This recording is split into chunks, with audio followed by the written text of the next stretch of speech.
Hi guys, this is O-Level Chemistry, paper 12, November 2019, question 11. The diagram shows the apparatus for an electrolysis experiment. Using the apparatus shown, which electrolyte would give colorless gases at both electrodes? Okay, aqueous copper sulfate. Now we would have oxygen being produced at the anode, and we would have copper being produced at the cathode. So the copper is not a colorless gas. With concentrated sodium chloride, we would have chlorine at the anode and we would have hydrogen at the cathode. Both are gases, but chlorine is not colorless, it is green in color. With dilute sulfuric acid, we would have oxygen at the anode and hydrogen at the cathode. Both oxygen and hydrogen are colorless gases. And with molten lead bromide, we would have bromine at the anode and we would have lead at the cathode. Lead is not a gas and bromine is an orange gas that we would obtain. So our conditions are not met with molten lead bromide. So for this question, the correct option is option C.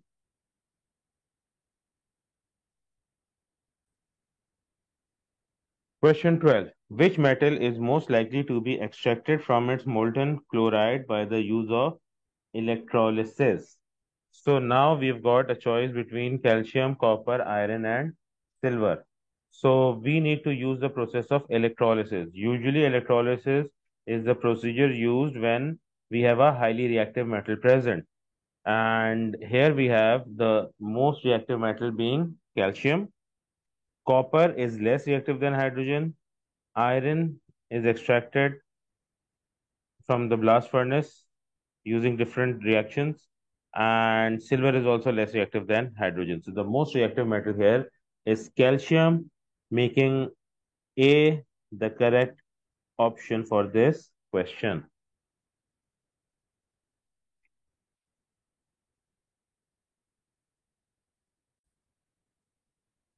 Question 13. Two energy profile diagrams are shown. The scale on the y-axis is the same for both diagrams. Okay. Which statement is correct? Both reactions are exothermic.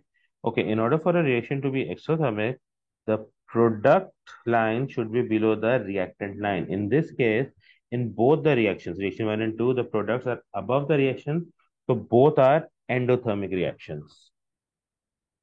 Only reaction, only one reaction is endothermic. No, both of them are endothermic. The activation energy of reaction 1 is smaller than the activation energy of reaction 2. So the activation energy is the energy difference from the reactant till the maximum energy level, which is the transition state. So this is the activation energy for reaction 1, and for reaction 2 we have this as the activation energy. Now the size of the activation energy for reaction 2 is smaller than that of reaction 1, whereas the statement said reaction 1 is smaller than reaction 2. So this statement becomes incorrect. The enthalpy change of reaction 2 is larger than the enthalpy change of reaction 1. So enthalpy change is given by this line. This is a very small line. This is also delta H, the enthalpy change. Whereas in reaction 2, this is the line for delta H.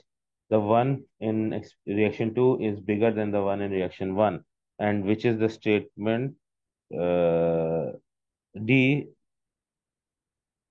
the enthalpy change of reaction 2 is larger than the, yes, it is meeting the requirement of statement in D, which makes D the correct option for this question.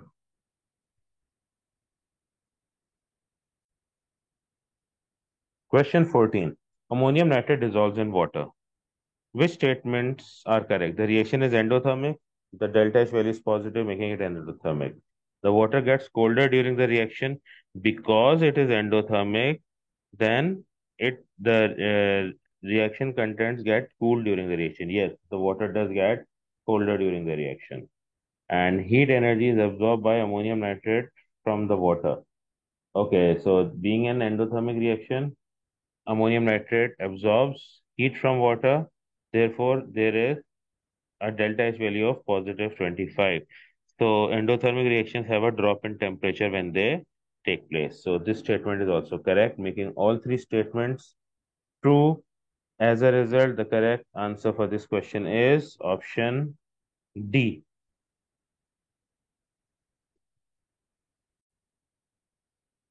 Question 15. Which statement about photosynthesis is correct?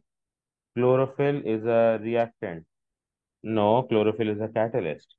Oxygen is a product. Yes. Glucose and oxygen are produced from carbon dioxide and water. Sunlight is a reactant. No, sunlight is a catalyst. Water is a product. No, water is a reactant. So the correct option for this question is option B.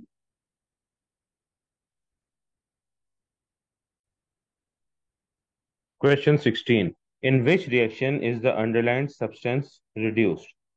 So in A, we've got carbon with an oxidation state of 0, and it is being converted into carbon monoxide, in which the carbon has an oxidation state of +2. So this is oxidation. Next, chlorine with an oxidation state of 0 is converted into chloride ions with an oxidation state of -1. So 0 to -1 is reduction. Next, magnesium with an oxidation state of 0 is converted into magnesium oxide, in which the magnesium ion has a oxidation state of +2. So this is oxidation.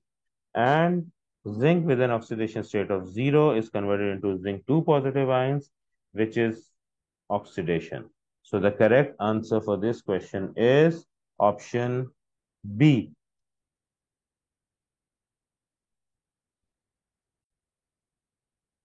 Question 17. Catalysts alter the rate of chemical reactions. Which statements correctly describe the effect of adding a catalyst to a reaction? 1. All reactant particles have more energy and move faster. No. Some of them will gain energy. In fact, they will not be gaining energy. The catalyst will be lowering the requirement of activation energy. So the energy that they already possess would become equal to or greater than the activation energy. So statement 1 is incorrect. The activation energy is lowered. Yes.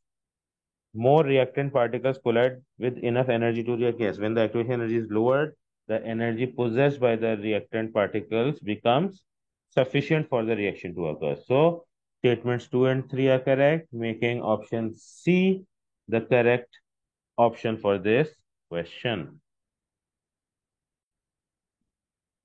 Question 18.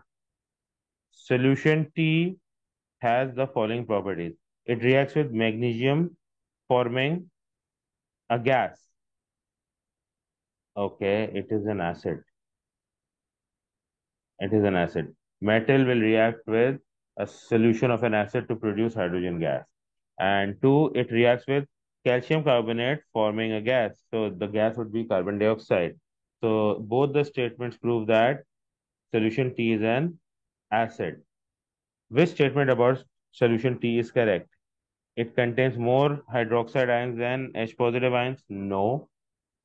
Acids have a greater amount of H positive ions present. It has a pH of 9? No, less than 7. It reacts with calcium carbonate, produces hydrogen? No, it produces CO2. It reacts with aqueous ammonia? Yes. Acid would react with base to form ammonium salts. So the correct answer for this question is option D.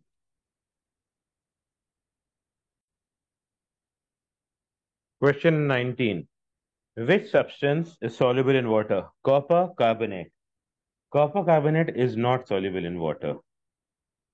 Copper oxide. Copper oxide is also not soluble in water.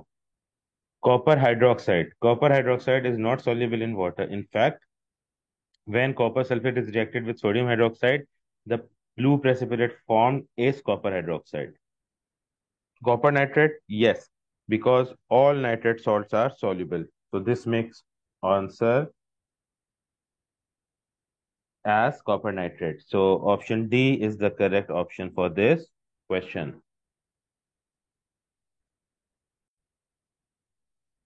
Question 20. Which statement about ammonia is correct? It is a colorless, odorless gas. It is colorless, yes, but it has got a very pungent odor. So half of the statement is correct. It is a gas that turns damp blue litmus red. No, the opposite. It turns damp red litmus blue. It is formed when potassium nitrate is heated with aqueous sodium hydroxide and aluminum. Yes, this is a test for nitrate. When you heat a nitrate with sodium hydroxide and add aluminum foil, ammonia gas will be produced. So this is correct. And it is manufactured using vanadium 5 oxide as a catalyst? No. The catalyst used in the Haber process is either iron or Fe2O3, not vanadium 5 oxide. That is used in the contact process. So the correct answer for this question is option C.